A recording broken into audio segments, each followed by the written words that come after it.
muggles, I had a little bit of time today, so I thought I would make another video about one of my stranger dating experiences in Japan, of which there are many. And I'm really sorry about the loud noise. I'm not sure if it picks up on camera, but there's been construction outside my house for like 2 or 3 weeks now. I think they're building a house, so it's pretty much all the time. Anyway, so my story starts about 5 or 6 years ago in Japan. There was like this huge craze of TV crews filming random foreigners doing random stuff. And the first year I was in Japan, I must have been on TV like 30 times. They just come up to you and be like, oh, what are you doing? You're going to a cafe or you're going shopping. Can we come and just film you? It was kind of annoying because these TV crews could be quite persistent even if you said no. But sometimes you could get free stuff and they would pay for whatever you were doing, which was the good part. And on this day, I was out with one of my best friends and we were just walking around Akiba. I think it was in Akihabara, and I forget what we were doing. We were just like, like enjoying the nice weather or whatever. And the TV crew approached us and they asked what we were doing. And we realized, if we say we're doing something quite interesting and maybe expensive, they might pay for us. And at that time, I really wanted to go to the Boys Love Cafe in Akiba. This is really embarrassing. But I still haven't ever been there, but I really wanted to go, and I told them about it. They never heard of it before, so they decided, oh, that would be really cool if you could go there and let us film you. We'll pay for the whole experience. And I guess anything where you're paying like someone, you're going for like the stuff, those experiences are usually more expensive. So we agreed. So we went there, but that day there was some kind of event on and we couldn't go inside. And they asked us what else we wanted to do. And I looked over the road and there was Swallowtail Butler Cafe. I always wanted to go, but it's really expensive and I think it's quite hard to get a reservation. They said that you have to book like a month in advance or something. I'm not sure if that's still the case. So I said, if it's okay, we would like to go there. And the staff went to the doorman and asked about it, and they said of course they were full. But that time we were filming with NHK and they have quite a lot of pools, so they called, and I think they called the manager, and the manager said, oh, I guess actually we do have like the big expensive booth suite that's open. You could sit there if you want. So we agreed and we went inside, and I was really, really, really excited because the style is kind of like Edwardian style, and I was really surprised because if you've ever gone to maid cafes in Tokyo, you'll notice that they're quite tacky, like everything's plastic. You get sometimes plastic cups and plastic cutlery maybe, and it's not really like classical, but the decor there was amazing. Like they had a giant grandfather clock and like beautiful furniture and wallpaper and stuff like that. So that was the first thing I noticed. I guess it got kind of popular from Black Butler, the anime Kudoshitsuji, and I guess that's why I wanted to go, because I'm a filthy weeb too, in case you forgot. So yeah, we went there and we sit down, and honestly, if you have a chance to go, even if you're not a girl that likes guys who dress up as butlers, it's really worth it. It was an incredible experience because once you get in there, the butlers immediately switch on their persona. It's a beautiful place. They had really, really good food, so it was overall a really, really good experience. So they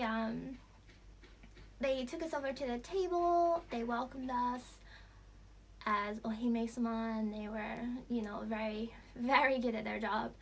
We sat down in a beautiful kind of like booth. It was cornered off and there were like curtains. It was really, really beautiful.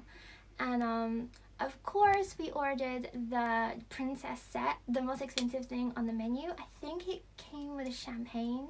I don't really remember, but it was exquisite. It was really amazing, and it came like an afternoon tea set. They also did fish and chips too, which it didn't really taste like British fish and chips, but I'll allow it. So at that time, I was single as a Pringle, and we were just seeing who were the attractive butlers or whatever. And I remember there just being like maybe one that we thought was attractive, and the manager was kind of like bold. They have butlers for every kind of type. There is definitely women who go there for like older gentlemen with mustaches, very kind of like Wataru from Death Note, I don't know. Or like Jim Gordon maybe from Batman. Maybe I'm using the wrong references, but kind of like that. And there were like more cuter ones. And anyways, the manager was bold, and he didn't really like us because obviously it was our first time and we were really excited. And he gave us a bell and he said you can ring whenever you want. So of course we would not stop ringing it. We're like, Butler, Butler, I've dropped my spoon. Butler, Butler, I want another handkerchief. Butler, Butler, hi. And of course he must have been really annoying. But I mean, we paid for it. Well, we didn't pay, but we got the best suite, so we wanted to enjoy it. And of course we were laughing quite a lot. So I think the manager didn't like us that much. And anyways, we kept ringing the bell because we wanted to get the attractive butler. So every time he went past, we would ring it really, really hard. And then the manager would come over and he was like, hi. Then he assigned us our own butler. And because we are foreign, even though, you know, Japanese wasn't a problem for us, he assigned us the English-speaking butler. This guy, I forget his name actually, but he was pretty nice. Yeah, he looked very smart and attractive in his butler outfit. His English was really good. He was really, really nice and attentive. He served us all our food. And the best part of the experience for me is I think all the plates and cups are Wedgwood, and they give you like a beautiful teacup that's very decorated, and then he'll explain the history of the teacup. I thought that was pretty good. And I thought it was really good that they had an English-speaking butler too, so if that's an issue for you, then it's fine. I think they always have one working there. And my friend immediately, she was like, I dare you to get his line. Line is the messenger app in Japan, so instead of switching numbers or Snapchats, you would switch lines. And I'm really shy. I was like, but a challenge is a challenge, and I am very competitive, so I was like, okay, I'll give it a go, like one shot. And so he come over, just pouring out tea or whatever, and I asked him for his line, and he said very loudly, oh Ohime-sama, I'm very sorry, but I cannot give you my line. We are not allowed to give any personal information. I'm very, very sorry. And I immediately apologized. I'm like, sorry. Like, as someone who works as like a teacher and I have friends who are like maids and hostesses or whatever, I know that it's very bad to ask someone, so do not do that. I really regret it. And I was so embarrassed. But then, behind the curtain, like 10 minutes later, I heard, psst, Ohime-sama, here's my line. And yeah, he gave me his line very secretly. And I was really shocked. I didn't expect this to happen, and I didn't expect it to get this far. So I took it and I thanked him, and he said, like, my shift finishes at 8 o'clock. If you have time, we can go out and get dinner. And I thought, you know, this was a Saturday, so I didn't have work the next day. I'm like, you know what, okay, let's do it. This is pretty interesting. I do a lot of things just because I think, like, a funny story will come out of it, and this is definitely one of those times. My friend thought it was hilarious. So anyways, we ate, we drank everything, and then we left, and the TV crew actually couldn't come inside. And we had an interview afterwards, which I found out was aired a little bit later. But of course, they filmed so many people, so our section that they actually got on TV was just like 5 seconds. And they're like, どうでしたか? And we were like, はい、楽しかった. And that was like it. They were just like, how was it? And we were like, yeah, it was fun. So maybe it wasn't worth it on the TV crew's end of things. So then, yeah, I went out with my friend a little bit more, and we just hung around until it was time to meet the butler guy, whose name I forgot. I remember we agreed to meet in front of Hachiko in Shibuya, like the dog statue, so which is where everyone meets. It's a terrible place to meet because there's tons of people there, and I was really, really nervous. I was like, he's gonna murder me, what am I doing, why am I just meeting some random guy? I'm so nervous, but luckily my friend was there and she calmed me down a bit, and he came, and my immediate thought was, oh no, he's not attractive outside of the butler uniform. Like, any handsomeness I felt from him was definitely in the uniform, so like we should be careful of that. But yeah, I already agreed, so I said goodbye to my friend and we went to get dinner. I think we just went to like a normal izakaya because we didn't have time to book anything. And at first it was really, really good. He was very talkative and we ate and drank, and he obviously was knowledgeable about British culture. But then I guess he drank quite a lot, and I had like one drink because I'm not about to drink with some random man who I barely know to the point of being unaware of things. And he got really drunk, and I don't know how we got in this conversation, but he started to talk about World War II and how Japan should have won, and that was really awkward. I didn't know what to say, and like now I'm more knowledgeable about like political sensitivities and the kind of like maybe nationalist things people might say, but at the time I wasn't, so I was very shocked and I didn't maybe understand the gravity of the things he was saying. I was like, well, I actually studied military history a little bit in university, so of course I debated him about it, but yeah, so that was like kind of a red flag. But he was, apart from that, he was really nice. And I realized since we started the date at 8 and then we took ages to find an izakaya because it was like Saturday night in Shibuya, I was like, I missed my last train, so I'm gonna probably just take a taxi. And he said, oh, I live near here, like you can just hang out at my house until the trains start again. And at that time I was living in Shinjuku, so I honestly wasn't that far, but I was like, sure, I guess, you know, but like don't think anything's gonna happen, or like don't try anything. He was like, no, I won't do that, it's fine. And I did think, you know, like I could definitely beat him up if it came down to it, so I'm probably fine, and like he's more drunk than me, so whatever. So he said, okay, I'll take a taxi to my house.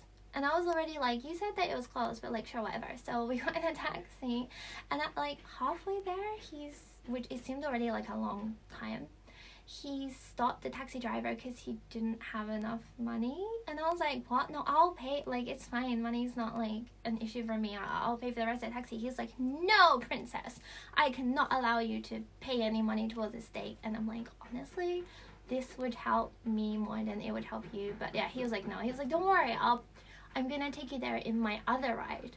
And I was like, oh, I wasn't aware that he had a car, but his ride was his bicycle, and I was on the back, and he was drunk, and I was not drunk, but I've had alcohol, and I'm sure this isn't like the most legal thing to do at, you know, like 1 a.m. But we rode to his house, which ended up being really far. Like to this day, I can't even remember where it was. It was far. At that time, I remembered the place name, but when I told people, they're like, I have no idea what that is. So we go to his apartment, and it was like kind of like a really small apartment you would expect a single guy to live in. And then yeah, we just hung out at his place for a while, and he was like very happy and excited that I was there, a little bit too much. But yeah, he was nice. He was like a perfect gentleman or whatever. And then I went home at like 5 when the train started off again. And I remember we also took his bicycle to the station. And the whole time he was like, you look like Paris Hilton. Like, you're like the twin of Paris Hilton. So that was like, thanks. I mean, I'm not, but thank you. Anyways, so yeah, that was it. That was our date. And it wasn't like the fantasy ideal date I would imagine if I'm gonna go on a date with a butler. Obviously, he didn't have his uniform. He said they don't allow them to take their uniform outside of work, which kind of makes sense, I guess, because like people would film videos of them doing things. So like that's understandable. he asked me if I wanted to have another date, but honestly I wasn't really that interested in him, and I think it's kind of mean to just string people along, so I just thanked him for his time. And the interesting thing was, is like I told him that it was my birthday 2 days later or 2 days before, I forget. And I remember that for the next 3 years he mailed me every day on my birthday like, happy birthday. So that was nice. He ended up being quite a nice guy. Yeah, so like overall I don't regret the experience. Was it the best day I've ever been on? Maybe, definitely not, but you know, he was a nice guy, and I hope wherever he is now he found his Paris Hilton and they're living happily ever after. So thank you for listening to my story. Tell me how you felt about it, or if you had any similar experiences, or if you have ever been on a date with a butler. Like I don't know if this is like a regular thing. I've never met anyone else who went on a date with someone from Swallowtail because it's considered quite exclusive, but you know, like it's not impossible clearly.